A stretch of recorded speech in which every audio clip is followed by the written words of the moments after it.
Assalamualaikum warahmatullahi wabarakatuh. Selamat sore dan selamat Waalaikumsalam datang warahmatullahi wabarakatuh. di 161. Apa saja kutanya Himpunan Onkologi Ginekologi Indonesia. Hasogi merupakan webinar online series yang diselenggarakan oleh Hogi dan menjadi wadah diskusi seputar permasalahan dan kasus-kasus terkait onkologi ginekologi. Alhamdulillah bertemu kembali dengan saya Dr. Hoirunisa. Tentunya sore ini akan berbincang-bincang kembali bersama Asogi. Dan tidak lupa kami mengucapkan terima kasih untuk rekan sejauh dokter, SPOG, ginekolog onkologi, serta para guru besar yang sudah berkenan meluangkan waktunya secara rutin dari minggu ke minggunya menjadi peserta Asogi.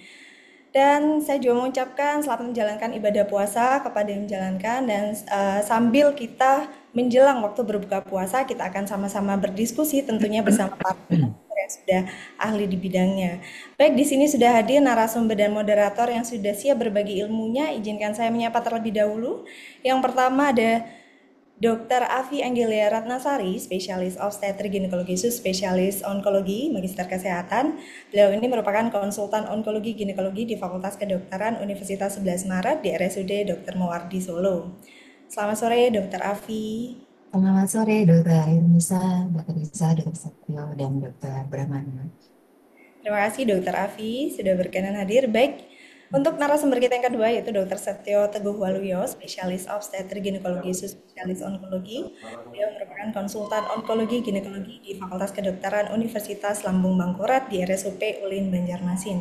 Selamat sore Dr. Teguh. Selamat sore, Dokter Rizal. Assalamualaikum, Dokter Bram, Dokter Rizal, Dokter Afi. Selamat sore. Selamat sore. Waalaikumsalam. Waalaikumsalam. Terima kasih dokter sudah berkenan hadir dan yang akan memandu jalannya diskusi kita pada sore hari ini sebagai moderator kita yaitu Dr. Rizal Sanif, Mars spesialis obstetrik ginekologi subspesialis onkologi. Beliau merupakan konsultan onkologi ginekologi di Fakultas Kedokteran Universitas Sriwijaya RSUP Dr. Muhammad Husin Palembang. Selamat sore Dr. Rizal Sanif. Selamat sore. Assalamualaikum warahmatullahi wabarakatuh. Buat sobat Jawat sekalian. Baik, terima kasih. Itu tadi para narasumber dan moderator kita pada sore hari ini. Dan sore hari ini kita akan berbicara mengenai manajemen kehamilan mola dan metode evakuasi serta bagaimana protokol dan follow up-nya. Namun sebelum kita memulai acara pada sore hari ini, izinkan saya mengundang Ketua Hogi untuk memberikan sambutan sekaligus membuka acara Asogi pada sore hari ini kepada Dr. Brahmana Askandar, spesialis obstetrik ginekologi subspesialis onkologi, kami persilakan.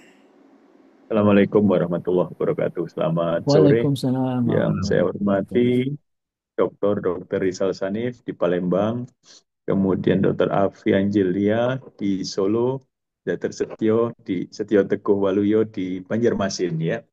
Kemudian juga Bu Sekjen yang awal acara ini dari minggu ke minggu dan Dr. Nisa dan tim semua. Alhamdulillah kita diberikan kesempatan mencapai edisi ke-161 begitu ya, tanpa putus ya. Kadang-kadang libur itu panitianya masih tanya ini, libur ini diadakan atau enggak ini tanggal merah ini.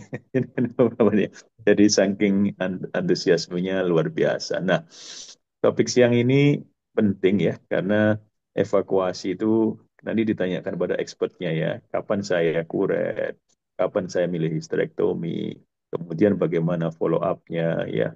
Misalnya beta HCG itu mahal, bagaimana alternatifnya? Kan kita harus cost oriented ya sekarang ya, bagaimana alternatifnya, kemudian bagaimana kontrasepsinya dan lain-lain ya. Mudah-mudahan Himpunan Onkologi Ginekologi Indonesia masih bisa terus mengadakan, insya Allah terus mengadakan acara ASOGI, bisa sampai edisi 200, mungkin 500, mungkin 1000 begitu ya. Karena kan kalau topik mungkin tidak berkurang ya, karena setiap minggu itu ada perkembangan baru mungkin. Bahkan setiap bulan itu mungkin ada FDA approval untuk obat-obat baru, metode baru, dan lain-lain sebagainya. Ya, jadi tetap semangat semua. Sebagai informasi, Himpunan Onkologi Ginekologi juga akan 2025 ini mudah-mudahan 2025 atau paling lambat awal 2026 bisa mempunyai center pendidikan yang baru ya. Ada beberapa center ya, termasuk senternya Dr. Rizal Sanif ya. Insya Mudah-mudahan Allah bisa, jalankan itu, mudah-mudahan insya insya Allah. Allah. Sehingga nanti makin banyak ginekolog-onkolog, sehingga nanti pelayanan onkologi ginekologi semakin komprehensif ya. Demikian dari saya, salam hormat selalu, semangat semua. Terima kasih. Wassalamualaikum warahmatullahi wabarakatuh. Waalaikumsalam. Assalamualaikum warahmatullahi wabarakatuh. Terima kasih Dokter Brahmana yang sudah berkenan membuka acara Asogi sore hari ini. Baik, kepada seluruh peserta Asogi, jangan lupa untuk mengakses pelataran sehatnya, kemudian join Zoom dari awal sampai akhir karena presensi akan tercatat secara otomatis melalui sistem dan akan terverifikasi juga secara otomatis. Apabila peserta ingin mengajukan pertanyaan secara langsung, bisa menekan tombol raise hand terlebih dahulu atau bisa langsung menuliskan pertanyaannya di fitur Q&A yang sudah kami sediakan. Baik, saya tidak akan berlama-lama, langsung saja kita memulai sesi pemaparan dan diskusi yang akan dipandu oleh moderator kita kepada Dr. Rizal Sanif, Mars Specialist of Obstetric Gynecology, Subspesialis Onkologi, kami persilakan. Baik, terima kasih Dr. Hairunisa Novitasari SPOG. Assalamualaikum warahmatullahi wabarakatuh. Yang kami hormati Ketua HOGI Dr. Rahmana Askandar sebagai spesialis onkologi yang tetap menyelenggarakan ini walaupun kita dalam bulan puasa ya. Saya lihat tadi ada sekjen ya, Dr. Topan. Tetap sehat Dr. Topan ya, insya Allah ya. Baik, pada hari ini kita akan membahas 1 jam ke depan tentang bagaimana manajemen kehamilan mula, metode evakuasi, dan protokol follow up. Yang seperti Dr. Bahmana tadi, mungkin banyak yang harus kita diskusikan ya. Ada 2 pembicara, seperti yang dikatakan tadi Dr. Fahmi saya, teman kita Dr. Pips Angelia Ratnasari, SPOG, Subonkologi dari Fakultas Kedokteran 11 Maret Solo. Nah, Assalamualaikum, selamat sore. Yang kedua, Dr. Setio Teguh Waluyo, SPOG, Spesialis Onkologi dari Fakultas Kedokteran Universitas Lambung Mangkurat. Selamat sore. Assalamualaikum, Dr. Setio. Selamat sore, Dokter. Selamat Baik, wabarakatuh. para peserta sekalian, saya lihat sini sudah hampir lebih dari 100 yang mengikuti pada hari ini. Alhamdulillah ya, tetap antusias mengikuti Asogi. Sudah yang ke-161. Alhamdulillah. Baik, untuk ini silakan kita berbincang-bincang. Silakan dulu siapa yang mau memberikan materi, Dr. Afi atau Dr. Setio. Silakan. Siapa dulu nih? Boleh Dokter Afi dulu, Dok. Silakan, Dok. Oke, Dr. Afian, silakan. Terima kasih. Dokter, panggilnya dokter Teguh kok nggak salah ya? Ya, Dr. Teguh, kasih Setio. Itu kan dokter Setio nih, Dok. Iya, Dok. Lebih Karena kalau Dokter nggak Teguh ada di Solo, Dokter Teguh juga, Dok. Jadi Setio Oh nggak iya, apa-apa juga, Oke, Dok. kita rubah jadi Setio aja ya. dokter Setio. Iya, Dok. Baik, Oke. Boleh, Dok. Ya, silakan Dr. saya Afi. mungkin izin memulai dulu, Dokter Rizal. Ya, silakan. Kalau dari saya mungkin pengantar dulu ya, Dok, untuk ke arah apa masalah kehamilan mola. Saya izin share screen ya, Dokter. Oke, silakan. Terima kasih. Assalamualaikum warahmatullahi wabarakatuh. Selamat sore dari rekan-rekan sekalian yang menghadiri Asobi pada kesempatan kali ini. Saya rasa mungkin sudah berkali-kali kita membicarakan masalah kehamilan mola, walaupun tidak kalah menarik walaupun sering dibahas, karena setiap kasus itu mungkin menimbulkan suatu dilema sendiri, menjadi pertanyaan sendiri. Dan untuk menyingkat waktu, mungkin saya lebih fokus kepada kehamilan mola dengan evakuasi dan follow up-nya. Jadi kalau kita kenal kehamilan mola adalah suatu kehamilan yang tidak memproduksi atau membentuk suatu janin, tetapi terjadi perkembangan reproduk trofoblast. Kita kenal kehamilan mola merupakan bagian dari gestational trophoblastic disease, di mana kalau penyakit trophoblastik gestasional itu ada yang bersifat benign, biasanya kita kenal sebagai mola hidatidosa, baik yang komplit ataupun parsial, dan yang bersifat maligna atau kita kenal sebagai GTN, gestational trophoblastic neoplasia. Kenapa harus kenal seperti ini? Karena walaupun dia awalnya bersifat jinak, dia bisa berpindah spektrum menjadi GTN pada semua kasus yang berawal dari mola hidatidosa. Kalau kita kenal mola ini ada 2, komplit dan parsial. Ini terjadi dibedakan berdasarkan ciri genetik dan histopatologinya. Di mana kalau mola komplit ini sel telur yang dibuahi itu tidak memiliki materi genetik. Jadi hanya materi dari paternal saja yang bereplikasi. Sedangkan mola parsial aslinya adalah sel telurnya punya materi genetik namun dibuahi oleh mungkin 2 sperma seperti itu. Sehingga terjadi suatu kelainan berupa triploid atau bahkan mungkin tetraploid ataupun mosaik. Dan perbedaannya adalah untuk mola komplit tidak mengandung materi embrionik sama sekali, sementara mola parsial masih mengandung materi embrionik atau materi dari fetus seperti sel darah merah fetus. Kurang lebih gambarnya seperti ini, di mana pada waktu mola komplit itu sel telurnya materi genetiknya adalah tidak ada atau nol, inaktif. Sehingga pada waktu dibuahi oleh sperma, yang mengalami duplikasi adalah kromosom dari paternal dari sperma tersebut. Dan saat diduplikasi, yang dikandung dari hasil duplikasinya adalah hasil dari materi genetik dari paternal. Sementara untuk mola yang parsial, pada awalnya adalah sel telur yang masih mengandung materi genetik, masih normal, namun dibuahi oleh mungkin lebih dari dua sperma atau uh, materi lain yang mungkin mengalami suatu abnormalitas sehingga terjadi sel triploid yang mengalami perubahan menjadi mola parsial. Dan secara patologi yang kita lihat dari laboratorium, terutama dari PPA, biasanya pada mola konflik kita mendapatkan suatu pembengkakan hidropik yang difus, kemudian trofoblast yang hiperplasia, dan distribusi abnormal dari trofoblast. Sedangkan untuk parsial mol ini dari filitorioniknya tampilannya normal, uh, tapi terdapat fili perubahan hidropik dengan hiperplasia trofoblastik vokal. Yang membedakan adalah terdapat komponen dari fetus pada komponen pada mola parsial. Namun dapat juga didapatkan suatu kehamilan mola yang disertai dengan kehamilan normal.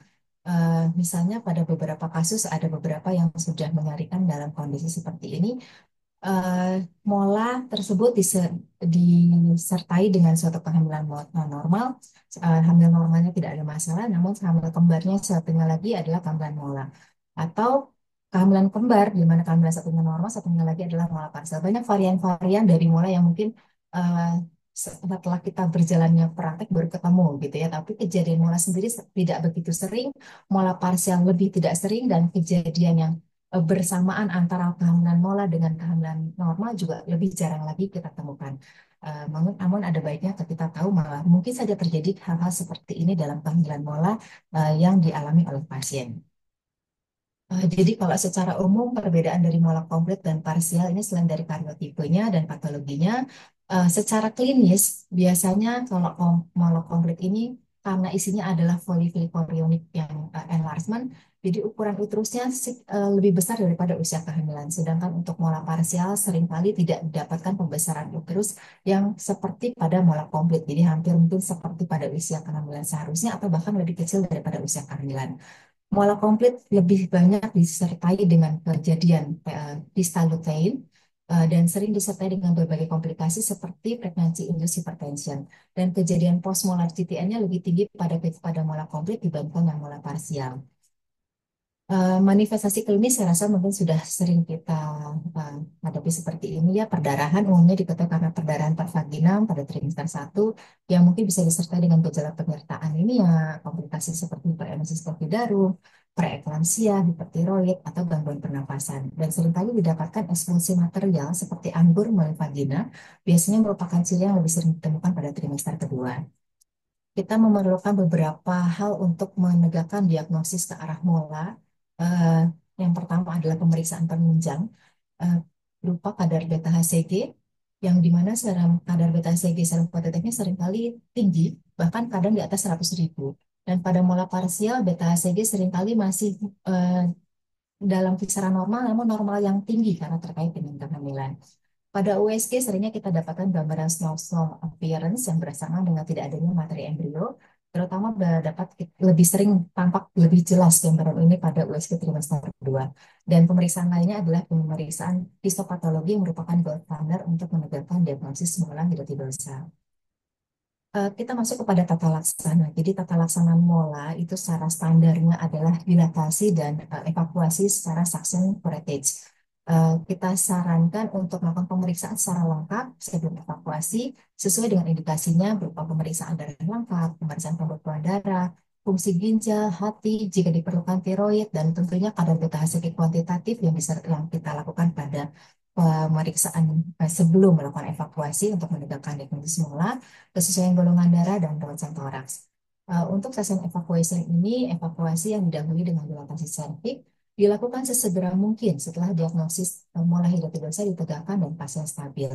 Hati-hati pada uterus yang sangat besar, ini bisa menimbulkan risiko perdarahan hingga terjadinya risiko respiratory distress akibat embolisasi dari gelombang mola pada saluran pernafasan. Ada alternatif lain untuk evakuasi dari secara suction curettage ini adalah hysterektomi. Ini merupakan alternatif bila fertilitas tidak dibutuhkan, walaupun risiko GTN ini setelah hysterektomi lebih rendah daripada pasien-pasien mola yang dilakukan evakuasi dengan suction curettage. yaitu sekitar 3-5%, namun tetap diperlukan pemantauan beta HCG pasca operasi. Dan pada histerektomi, bila kita dapatkan pasien molar tersebut memiliki kista lutein, sebaiknya kita tetap mempertahankan fungsi ovarium karena umumnya kista lutein akan sembuh sepenuhnya dalam beberapa minggu atau bulan dan jarang memerlukan intervensi bedah. Pasca evakuasi kita lakukan follow up. Tindak lanjutnya harus berupa kombinasi evaluasi klinis dan biokimia. Yang perlu dipantau pada pasca evakuasi adalah pemeriksaan klinis seperti vaginal bleeding, involusi uterus, dan adanya massa adnexa. Dan standarnya kita periksa beta HCG 1 minggu pasca evakuasi. Dan dilakukan pemantauan setiap 1-2 minggu pasca evakuasi sampai dengan normal. Walaupun dalam era BPJS ini kita agak sulit untuk melakukan kompromi karena biasanya tiap daerah mungkin berbeda-beda. Kalau di daerah saya seperti ini pemeriksaan beta HCG baru bisa tercover mungkin setiap 1 bulanan. Jadi perlu hati-hati dalam melakukan pemantauan ini dan mencermati gejala klinis pasien yang lebih penting. Kemudian melakukan USG dan pemeriksaan penunjang lain sesuai indikasi. Pada prinsipnya, serum beta HCG pasca evakuasi ini akan mengalami penurunan karena produk kehamilan molarnya sudah kita evakuasi.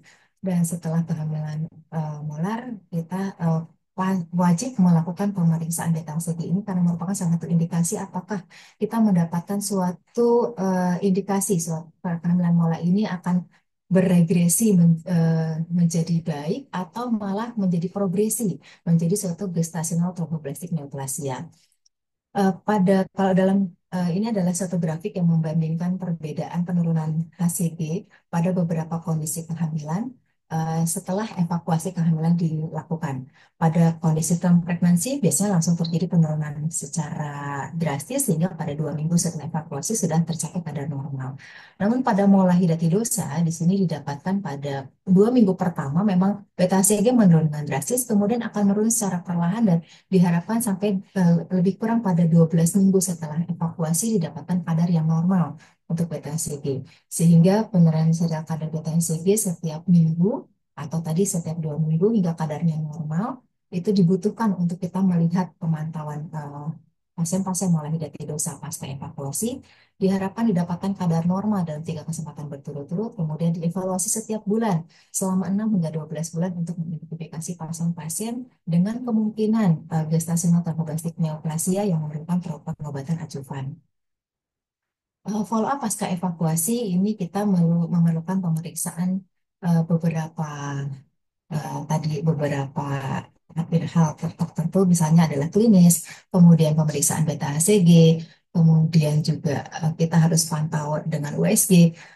Intinya adalah kita harus lihat beberapa hal yang mungkin mengarahkan seorang pasien pada kemungkinan terjadinya suatu GTN pasca mola.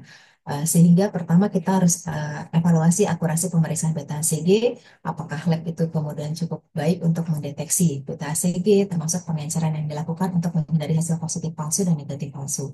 Dan pasien disarankan untuk melakukan kontrasepsi untuk menghindari terjadinya kehamilan pada masa periode pemantauan pasca evakuasi mola. Karena kita tahu bahwa kehamilan sendiri akan meningkatkan beta HCG, pada kita perlu memantau apakah beta HCG pasien pasca mola mengalami penurunan sampai normal dan apakah normal itu dicapai dalam waktu yang kita harapkan. Sementara kalau kita terjadi kehamilan pada waktu pemantauan tersebut, kita akan mengacaukan penilaian kita. Penggunaan kontrasepsi oral kombinasi dianggap aman pada periode pasca evakuasi dan untuk pasien-pasien yang mungkin terdapat gejala-gejala seperti perdarahan vagina yang tidak teratur, histerektomi lutein ovarium yang persisten, kemudian involusi uterus yang terjadi atau pembesarannya asimetris, beta HCG-nya plateau atau meningkat setelah evakuasi molar dan tidak metastase jauh, perlu kita pikirkan kemungkinan terjadinya suatu proses progresi menjadi gestasional tromboblastik neoplasia. Dari figur ini pasca molar adalah terdapat kriteria untuk menegakkan diagnosis GTN pasca molar, di mana pada pemantauan HCG terdapat kadar yang menetap atau plateau sekitar 4 kali pengukuran dalam periode 3 minggu atau lebih, di mana pada hari pertama, ke-7, 14, dan 21, atau jika didapatkan peningkatan HCG secara 3 minggu berturut-turut atau setidaknya pada sekitar periode 2 minggu pada hari pertama, ke-7, dan ke-14. Atau jika pada hasil patologi anatomi ditemukan adanya hasil diagnosis koriokarsinoma. Ada beberapa faktor risiko kehamilan mola yang mungkin lebih berpotensi untuk berkembang menjadi gestasional tromboplastik neoplasia.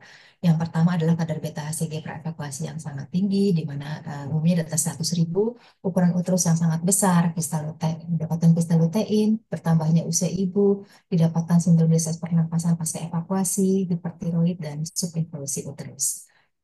Eh, ada beberapa tata laksana lainnya yang mungkin masih kontroversi pada pasien-pasien mola hidatidosa.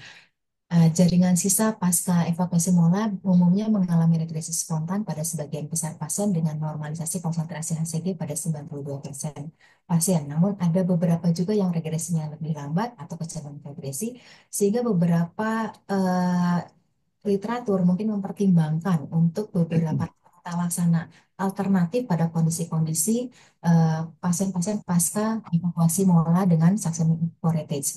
Yang pertama adalah dilakukannya kuretase kedua, second curettage. Ada beberapa mungkin center atau daerah yang melakukan atau ahli yang melakukan kuretase kedua pada pasien mola pasca dilakukannya suction curettage.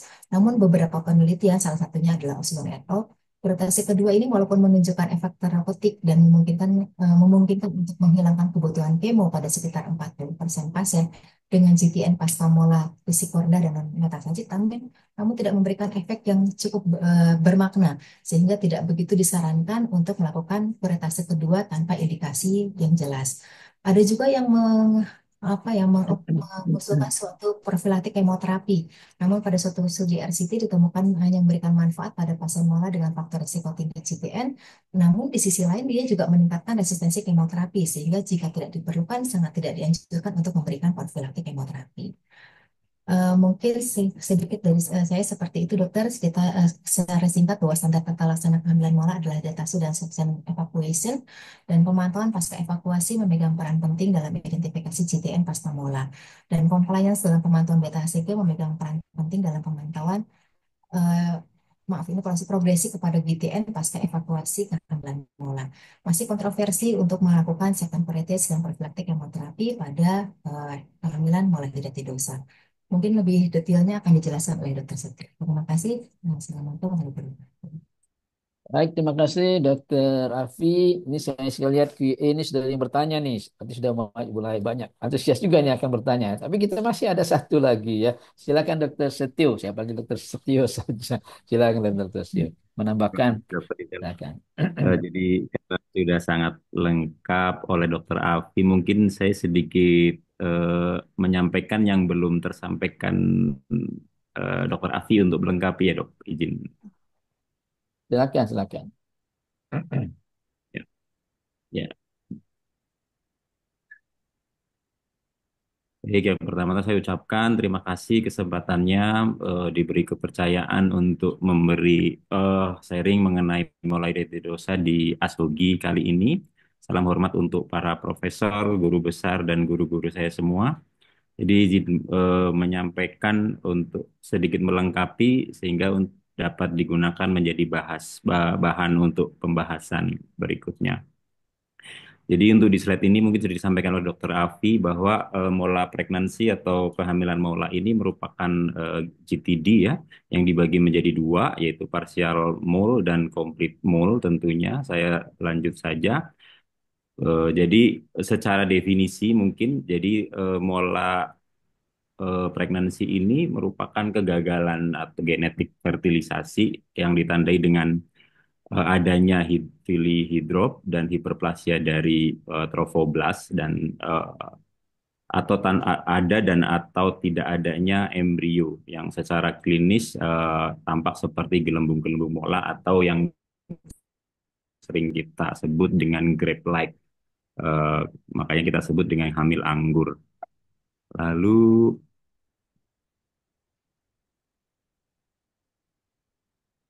jadi kehamilan mola ini ternyata mencakup 80% dari GTD itu sendiri.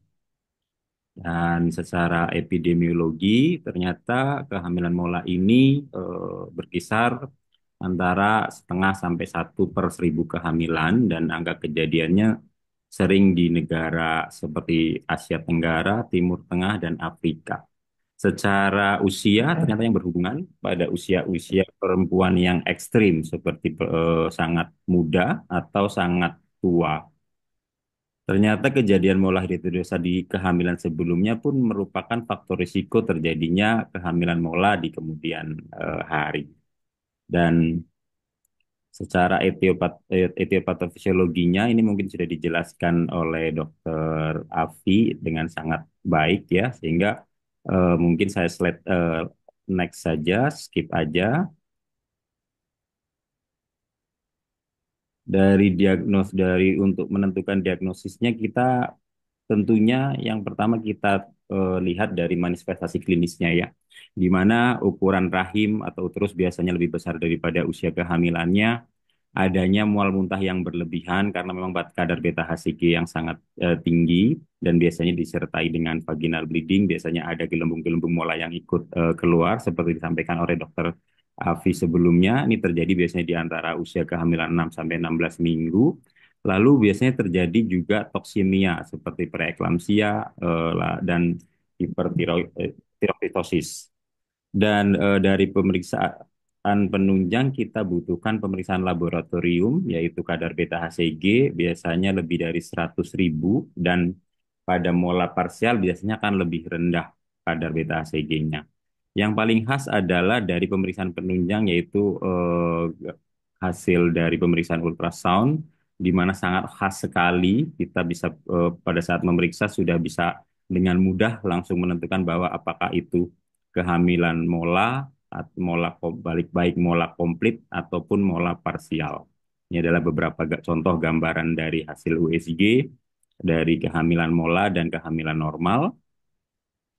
Lalu masuk ke metode evakuasi, prinsipnya seperti yang saya disampaikan ke Dr. Afi sebelumnya, ada dua modalitas, yaitu modalitas evakuasi, yaitu yang pertama digunakan dengan evakuasi dan curettage, di mana kita bisa melakukan dengan curette suction begitu, lalu di akhir bisa juga didobel dengan kuret tajam gitu ya. Anjurannya menggunakan curette suction yang dengan diameter 12 sampai 14 mili. Lalu penggunaan oksitosin ini cukup debatable atau tailor-made ya. Ada yang menyampaikan bahwa penggunaan oksitosin ini berhubungan terhadap kejadian tromboemboli maupun metastasis ke daerah lain. Tetapi dari Vigo masih tetap bisa direkomendasikan, terutama pada saat kondisi life saving, pada saat terjadi perdarahan hebat, sehingga kita tentunya akan mempertimbangkan risk dan benefitnya, sehingga oksitosin masih bisa kita berikan pada saat evakuasi. Resiko perdarahan tentunya akan lebih besar pada ukuran uterus yang lebih besar juga. Dan metode evakuasi yang berikutnya adalah histerektomi. Tentunya pilihan histerektomi ini pada pasien-pasien yang sudah tidak fertility sparing lagi atau tidak ingin hamil. Dan ternyata dari beberapa penelitian, histerektomi ini dapat bermanfaat lebih dibandingkan kuret, terutama mencegah terjadinya invasi dari Trophoblas ke myometrium, lalu mencegah terjadinya menurunkan terjadinya postmolar GTN, dan evakuasi kehamilan seperti induksi abortus atau histerotomi tidak disarankan karena ternyata terbukti meningkatkan morbiditas ibu dan resiko GTN postmolar itu sendiri. Ini adalah beberapa penelitian yang menyampaikan bahwa histerektomi ini ternyata bermanfaat karena terbukti atau proven menurunkan resiko invasi ke myometrium dan menurunkan kebutuhan kemoterapi. Karena seperti yang kita ketahui, kemoterapi pada GTN ini satu-satunya kemoterapi yang tidak diterjadwalkan harus 6 kali atau berapa kali, tetapi berdasarkan dari kadar beta HCG sebelum kita lakukan kemoterapi, sehingga histerektomi ini sangat membantu regulasi beta HCG segera sehingga outcome-nya juga menurunkan siklus dari kemoterapi itu sendiri sehingga histerektomi ini bisa dipertimbangkan sebagai solusi molahidatidosa pada perempuan yang sudah tidak menginginkan punya keturunan lagi. Ini juga ada beberapa meta-analisis dan systematic review. Jadi ternyata histerektomi ini secara signifikan menurunkan kejadian GTN postmolar dan dapat menjadi pilihan pada perempuan yang tentunya di atas 40 tahun pada penelitian ini dan tentunya tidak menginginkan kesuburan lagi. Lalu ini saya ingin menyampaikan algoritma dari NCCN tahun 2021. Jadi apabila kita temukan pasien dengan molahidatidosa, yang pertama tentunya kita tentukan histori dari penyakit dan lakukan pemeriksaan fisik dan kita melakukan pemeriksaan USG, X-ray dan kadar beta HCG, lalu pemeriksaan darah lengkap, fungsi liver, tiroid dan menentukan golongan darah dan apabila pada pasien-pasien dengan resus negatif kita disarankan memberikan anti-ROD. Lalu pilihan evakuasinya bisa menggunakan kuret atau dilakukan histerektomi tentunya tergantung dari indikasinya. Lalu kita lihat dari hasil patologi anatominya apakah komplit mola atau mola parsial. Setelah itu kita lakukan follow up tentunya dengan pemeriksaan beta HCG setiap 1 sampai 2 minggu sekali sampai normal. Disarankan juga diberikan kontrasepsi, pilihannya kalau dari NCCN ini diberikan kontrasepsi yang oral karena oral kontrasepsi ini dapat mensupres hormon LH dan FSH yang dimana seperti yang kita ketahui LH dan FSH itu mempunyai link action dengan beta HCG. Sehingga menjadi pilihan yang utama pada saat follow up pasien post evakuasi dari molahidatidosa. Apabila didapatkan kadar beta HCG yang normal, kita cukup follow up setiap 3 bulan sampai 6 bulan.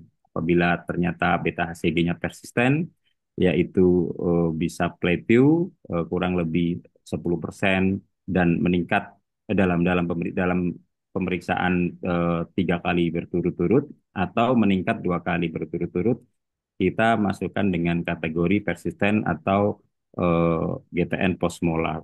Lalu kita masuk ke algoritma GTN. Nah, yang mungkin agak sedikit menjawab dari presentasi dari Dr. Afi bahwa ternyata di NCCN ini setelah masuk kriteria GTN salah satu atau duanya eh, ada kesempatan untuk dilakukan kuret lagi kepada pasien-pasien yang tidak ada metastasis ekstrauterin. Ada pertimbangan, tapi juga bisa diberikan langsung kemoterapi, histerektomi ataupun salpingektomi. Sama setelah dilakukan kuretase, misalnya dievaluasi lagi setiap 2 sampai 2 minggu. Apabila normal, ternyata cukup di follow up saja. Artinya ada kesempatan seperti yang disampaikan Dr. Afi tadi ada penelitian bahwa ada kesempatan terhindar dari kemoterapi. Yang lainnya sama saja, saya next saja. Lalu kemoterapi profilaksis ini juga ternyata dianjurkan pada NCCN Guideline 2021, terutama pada pasien-pasien yang GTN yang high risk terjadinya pasien molahidatidosa yang high risk terjadinya postmolar GTN, yaitu pada pasien-pasien yang usia di atas 40 tahun, kadar beta HCG lebih dari 100.000 dan pembesaran uterus yang eksesif gitu ya, dan didapatkan kista lutein lebih dari 6 cm. Lalu ini kriteria postmolar mungkin tadi sudah disampaikan oleh Dr. Afi, tapi ingin menambahkan ada satu yang tadi belum tersebut adalah bahwa level beta HCG yang masih meningkat di atas 6 bulan juga masuk kriteria dari postmolar GTN. Jadinya yang pertama tadi, pertama, kedua, dan ketiga, keempat itu sama dengan Dokter Afi. Nah, yang keempat ini adalah beta HCG masih tinggi setelah 6 bulan. Setelah itu tentunya masuk ke GTN, kita tentukan stadiumnya, lalu kita tentukan WHO scoringnya untuk menentukan tata laksana selanjutnya apabila molar tersebut menjadi GTN. Mungkin itu yang bisa saya tambahkan, dokter. Mungkin berlanjut ke diskusi. Terima kasih. Assalamualaikum warahmatullahi wabarakatuh. Waalaikumsalam warahmatullahi wabarakatuh. Makasih Dr. Setio, Dr. Api sudah memberikan gambaran bagaimana kita melakukan diagnosis adanya kehamilan molar, tentunya dengan beberapa pemeriksaan modalitas tadi. Dan saya kira untuk diagnosis mungkinan layanan primer pun sudah bisa karena mereka pun sudah di, disiapkan atau ada yang memiliki ultrasonografi ya untuk dokter-dokter umum di sana yang mungkin perlu kita berikan pelatihan juga kali bagaimana membuat diagnosa itu ya. Atau memang kita khususkan untuk layanan primer untuk diagnosa mola misalnya gitu ya. Kemudian manajemen saya kira sudah cukup baik diperlihatkan dari keduanya. Bagaimana manajemen kita harus evakuasi, baik itu dengan kuretase maupun dengan tindakan sterektomi. Dan pull up. Nah, pull up ini yang memang perlu bagaimana kita menyikapinya ya. Karena tidak semua seperti dokter Api bilang tadi ya. Pemerintahan beta HCG aja di Solo itu hanya boleh 1 bulan sekali begitu ya. Bagaimana dengan rumah sakit yang lainnya ya tipe C atau tipe B yang lain ya. Kalau kita di rumah sakit Muhammad Husin masih diperbolehkan setiap 2 minggu yang masih diperbolehkan walaupun ya kita juga kadang-kadang mikir juga begitu ya untuk pemeriksaan ini. Baik, saya kira banyak peserta yang sudah partisipan ya. Ucapkan terima kasih kepada guru besar yang hadir, para senior ya, sejawat-sejawat sekalian yang sudah ikut hadir dalam pertemuan kita SOGI yang ke-191 ini. Mungkin ada yang pertanyaan, kita buka Q&A ya. Nah, ini ada dua nih, saya lihat sudah ada dua. Mudah-mudahan nanti akan bertambah lagi yang bertanya nih. Nah, ini pertanyaan pertama ini dari tidak ada namanya ini anonimus ya. Pertanyaan, apakah ada batasan batas CG di mana kecenderungan menjadi GTN lebih besar? Misalnya beta CG lebih dari 200.000 atau lebih dari 100.000. Kita sudah siap siap untuk kemungkinan risiko GTN. Nah, baik. Silakan bisa memberikan masukan Dokter Api dulu, silakan. Kemudian Dokter Teguh, silakan. Jadi kalau tadi sudah disampaikan ada beberapa faktor risiko dari GTN. Kalau untuk beta HCG sendiri, secara literatur adalah di atas 100.000. Untuk kita mulai sudah punya warning ya, bahwa satu Ya. kehamilan mulai ini punya risiko ke arah GTN. Namun tentunya tidak hanya itu faktor risiko yang perlu kita waspadai. Kalau ukuran uterusnya sangat besar sekali, kemudian dapatkan pistanotein, usia ibu yang relatif mungkin tua, kemudian ada komplikasi lain dan subinvolusi uterus pasca evakuasi. Salah satunya itu dokter Reza. Terima Ya kasih. baik, terima kasih. Artinya Kak, memungkinkan nggak ya misalnya nih beta HCG-nya lebih dari 100.000 nih. Artinya kita waspada nih kemungkinan adanya satu menjadi GTN itu kan. Ini kita langsung memberikan profilaksis kemoterapi misalnya yang seperti Dokter Pipi, Dokter Api tadi. Bagaimana? Silakan Dokter Teguh, silakan Dokter Teguh. Ya, dokter, setuju dengan dokter Afi, dok. Jadi ada Iya, beberapa justru di NCCN juga sekarang merekomendasikan pasien-pasien yang dengan high risk molar pregnancy ya, yang untuk menjadi GTN, itu yang tadi kita sampaikan juga di slide saya dan dokter Afi ada semua, bahwa memang disarankan untuk pasien-pasien tersebut diberikan profilaksis kemoterapi. Pilihannya bisa dengan methotrexate atau dengan actinomycin D ya, dokter. Jadi ya, ya. sudah direkomendasi di NCCN, itu dok. Ya, ya, Ya. ya, oke, oke, direkomendasikan ya. Bagaimana Dokter Api? Apakah memang misalnya nih kesulitan untuk actinomycin D nih, metronidazole juga kan? Apakah kita close pull up-nya bagaimana sih kalau memang punya faktor risiko beta HCG yang di atas 100.000 tadi? Bagaimana Dokter Api? Termasuk di tempat kami lagi Dapatnya? Iya. agak langka itu dok ekonomi sini. Kalau di sini memang kami lebih memilih untuk close follow up lebih sangat-sangat dikawal ya dokter. Ya, Cuma memang ada kendala lagi di beta HCG karena ya, beta HCG tadi tidak bisa tercover kalau terlalu sering di sini. ya, Untuk ya, ya, beberapa kasus mungkin dapat dapat kita ajukan ya untuk ya, pengecualian dokter. Mungkin ini termasuk kasus yang bisa kita ajukan untuk pengecualian mendapat evaluasi lebih awal, lebih sering daripada 1 bulan. Kalau di sini beberapa kasus kita bisa melakukan evaluasi lebih kurang 2 minggu sekali. Walaupun idealnya mungkin kalau kasus yang high risk seperti ini bukan hanya USG ya dokter, semua gejala klinis USG ya, dan beta CG dikawal dengan sangat ketat. Gitu. ya. Baik, makasih Dokter Api.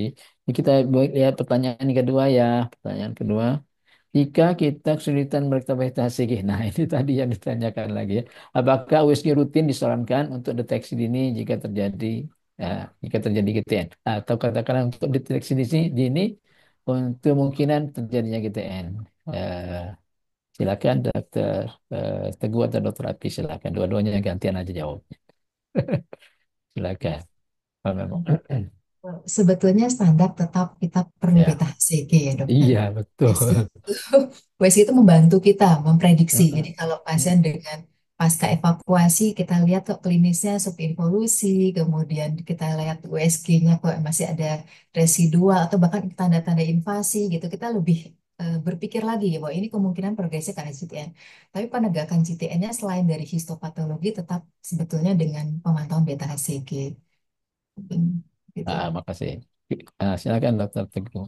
Setio salah kan? Panggil Teguh, Teguh Setio aja. Sama aja, sama saja dokter.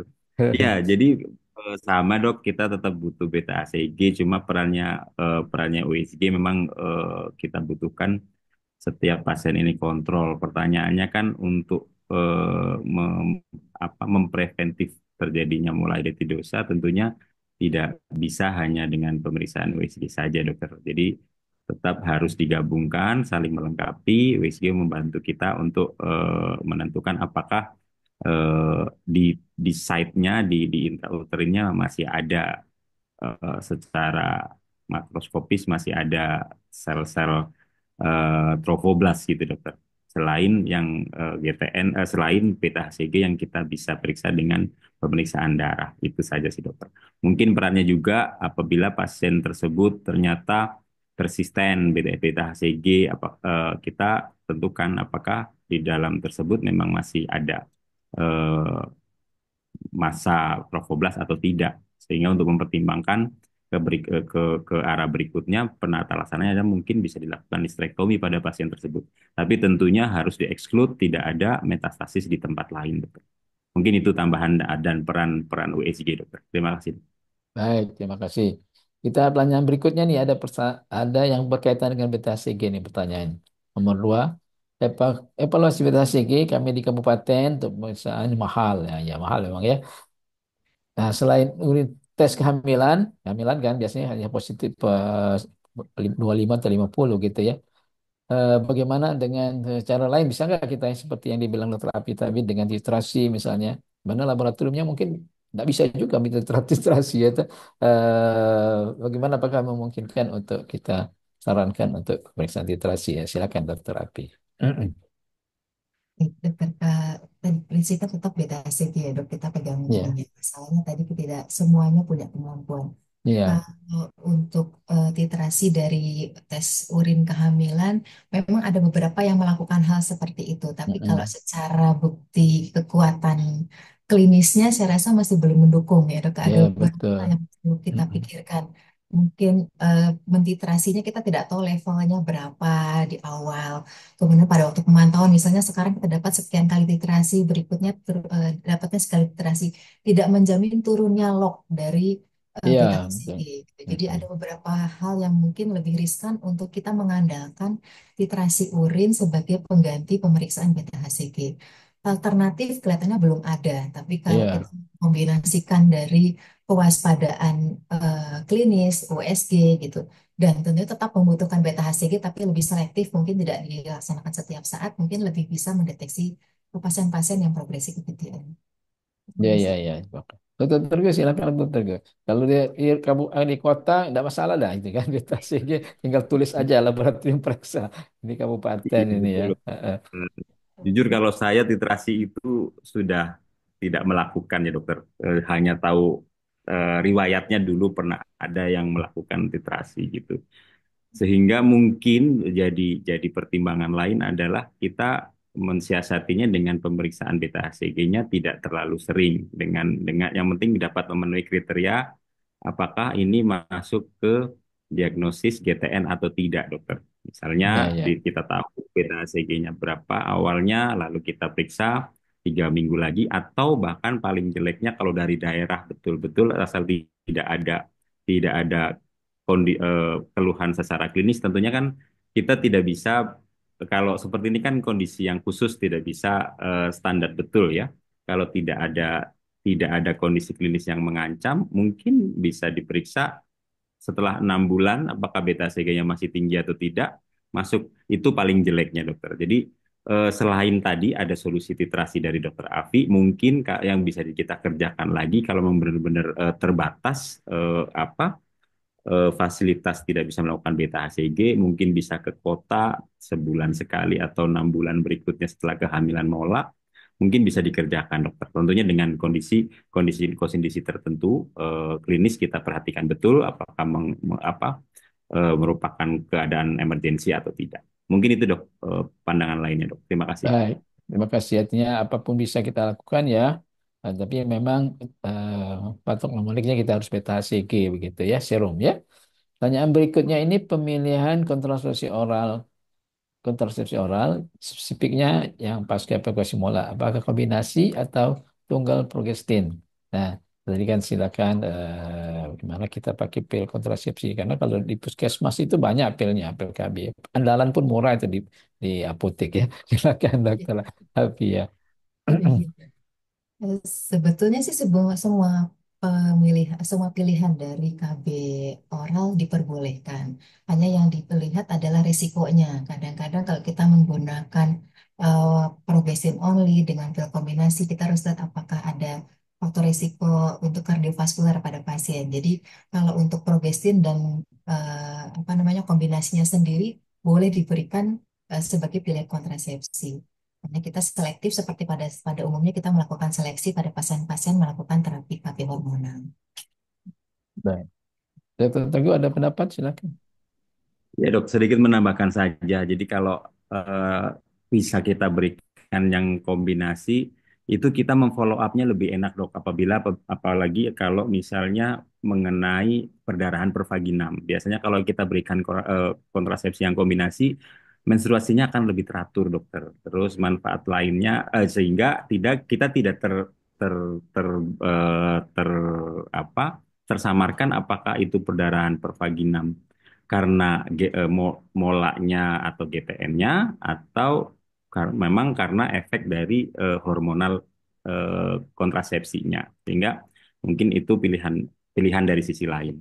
Yang kedua juga apa kenapa dipilih juga dengan pil kontrasepsi tadi seperti mungkin saya reminding lagi pil kontrasepsi ini ternyata bisa mensupres kadar LH sama FSH pada perempuan tersebut sehingga untuk memonitor beta HCG itu lebih lebih objektif, tidak terconfounding oleh kadar LH atau FSH yang lagi tinggi. Karena kadang-kadang kalau kita meriksanya pada saat LH search atau FSH-nya tinggi, biasanya beta HCG-nya akan sedikit meningkat. Jadi mungkin itu manfaatnya kontrasepsi. Terima kasih, Dok. Baik, sesuai dengan NCCN tadi bahwa pilihan utama kita adalah pil kontrasepsi ya. Sebaiknya kita pakai yang kombinasi ya. Tapi kalau memang tidak memungkinkan atau ada kontraindikasi relatif atau absolut, maka memungkinkan nggak kita ada pilihan lain kontrasepsi. Kalau dulu kan kita bisa menggunakan kondom atau bagaimana? Apakah memungkinkan nggak kita seperti itu ya? Kalau dulu kan kondom kita gunakan. Ya. Saya kira itu ya. Nah, kita lanjutkan berikutnya ya. Pertanyaan lagi nih. Nah, ini sudah masuk ke GTN nih. Untuk GTN high risk, regimen apa yang bisa digunakan? Karena etoposide dan actimation tidak ditanggung BPJS. Nah, ini BPJS lagi nih. Tidak ditanggung BPJS ya. Kebetulan di rumah sakit kami, Muhammad Hussein, kita actimation, Emaku sekarang sudah bisa. sudah boleh diberikan oleh BPJS dalam 1 bulan ini, 2 bulan ini, 2 bulan ini. Tidak tahu nanti dievaluasinya kalau ternyata harganya tinggi, mungkin dibatalinya lagi barangkali nanti. Silakan Dokter Api atau Dokter Setia. Mm-mm. Eh, Agak sulit menjawabnya ya dokter, karena sebetulnya nggak ada literatur. BPJS yang jawabnya mestinya ya. Literaturnya tidak ada yang memberikan alternatif sebetulnya selain Iya, academicin, karena standarnya betul. masih EMACO, MAEP, gimana Mm-mm. kita bisa menggunakan Mm-mm. academicin. Tapi ya tadi ini pengalaman di kami juga dokter, kami Mm-mm. ini tidak tercover academicin. Jadi untuk Ya. beberapa kasus kami tetap memberikan eh, pemberian kemoterapi EMACO tanpa actinomycin dok gitu. Minus lah, minus Minus miskin. minus actinomycin. Karena kita nggak punya pilihan, tapi pada pasien-pasien yang mungkin resisten kita berikan pilihan lain. Kalau di NCCN saya rasa ada beberapa opsi untuk yang resisten terhadap chemokos seperti BEP. Tapi kalau untuk di tempat kami cenderung untuk menggunakan kemoterapi yang berbasis karbopakli. Tapi memang ini sebetulnya untuk efektivitas dan untuk digunakan sebagai referensi saya rasa perlu penelitian dokter, karena ini untuk Betul. beberapa kasus ya kami terpaksa menyesuaikan dengan kondisi. Kalau untuk literatur saya rasa memang belum ada yang memberikan alternatif actinomycin, atau mungkin dokter Setio sudah Ada lebih pengalaman. Setuju dok, sama Silakan. dok. Ini masalah kita semua dok. Etoposat Iya. susah sekali. Mm-mm. Kadang-kadang BPJS nggak ada juga obatnya, sehingga ya tadi alternatifnya tanpa etoposat. Tapi ya tadi nggak, kembali lagi tidak standar dok. Setuju kalau memang yang resistensi bisa kita berikan eh, apa Pakli Karbo juga bisa, BEP juga bisa, itu setuju dok. Bahkan mungkin lebih lebih mudah Pakli Karbonya, tapi kan itu bukan bukan standar, bukan first line-nya ya dok. Jadi tetap kembali nggak bisa untuk menggantikan Emako sejak awal dok. Terima kasih dok.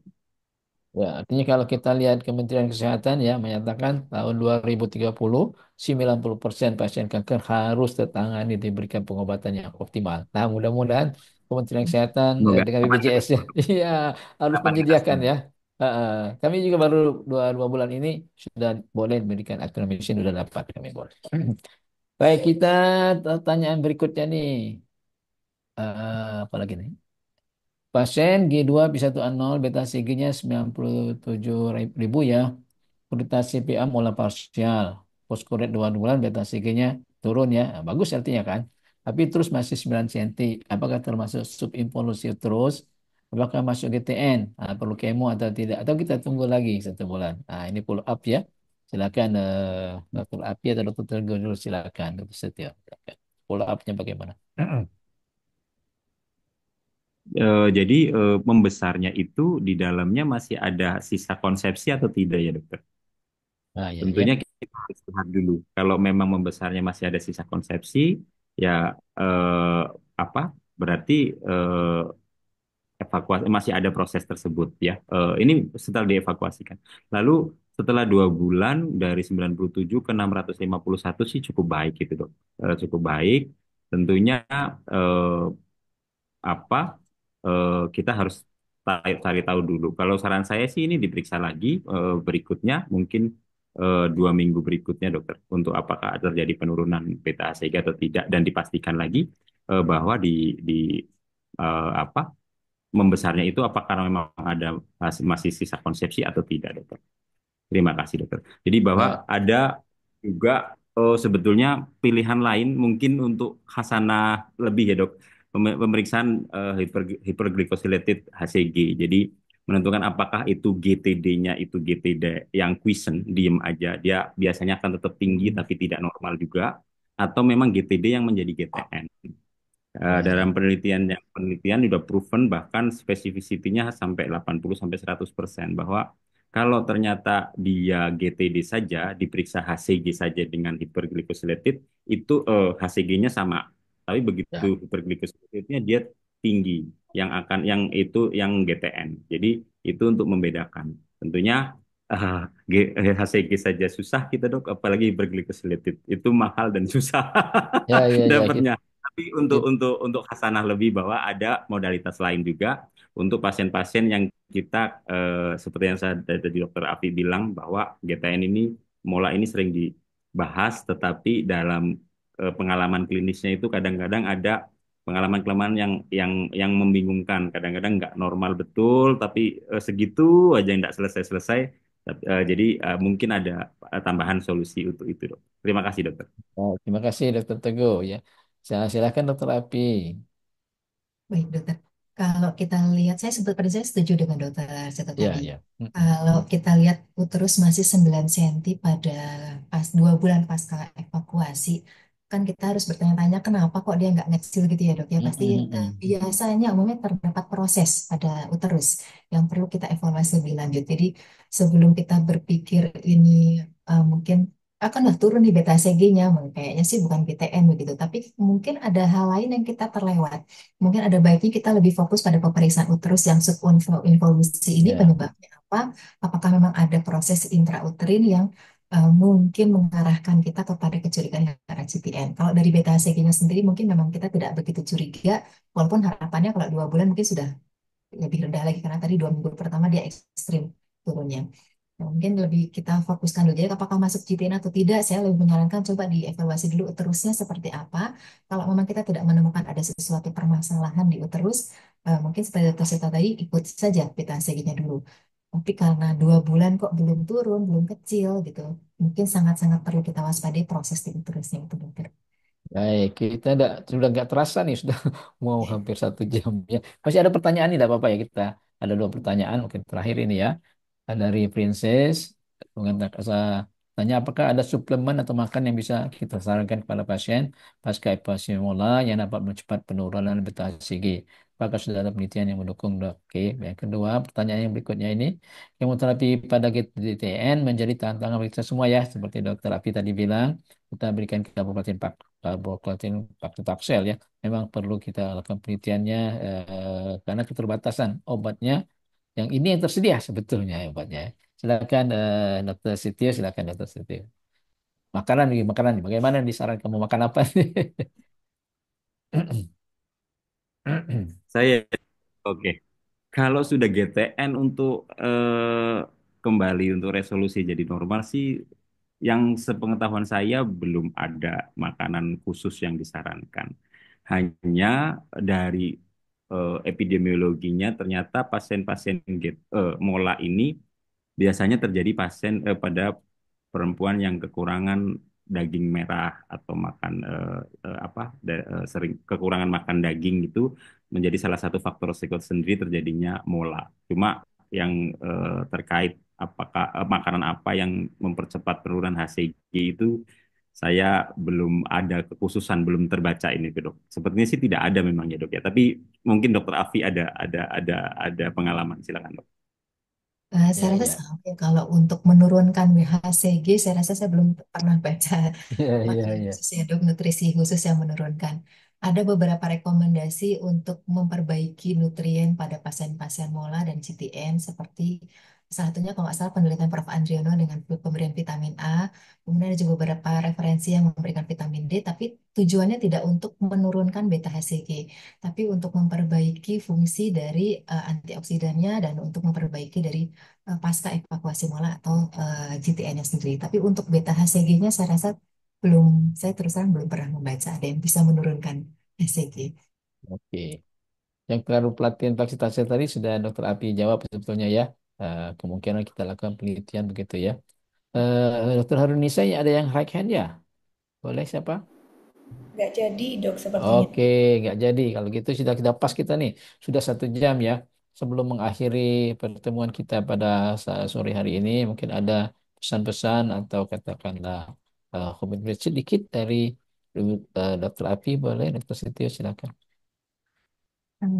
Kalau yang saya boleh menyarankan untuk kita yang ketemu pasien mola, seringkali kalau kami di rumah sakit tipe A itu ketemu mola agak delay, padahal mungkin bukan karena tidak ada HCG, tapi pernah melakukan HCG hanya dianggap normal begitu. Jadi mungkin ada baiknya kita lebih sama-sama mengawal pasien-pasien mola yang pasca evakuasi, terutama jika kita memang memiliki kemampuan untuk memantau kadar HCG dan jika ditemukan kriteria seperti Vigo tadi, dok, akan lebih baik jika dirujuk sejak awal karena GTN jika kita tangani dalam kondisi lebih awal mungkin memberikan hasil yang harapannya lebih baik.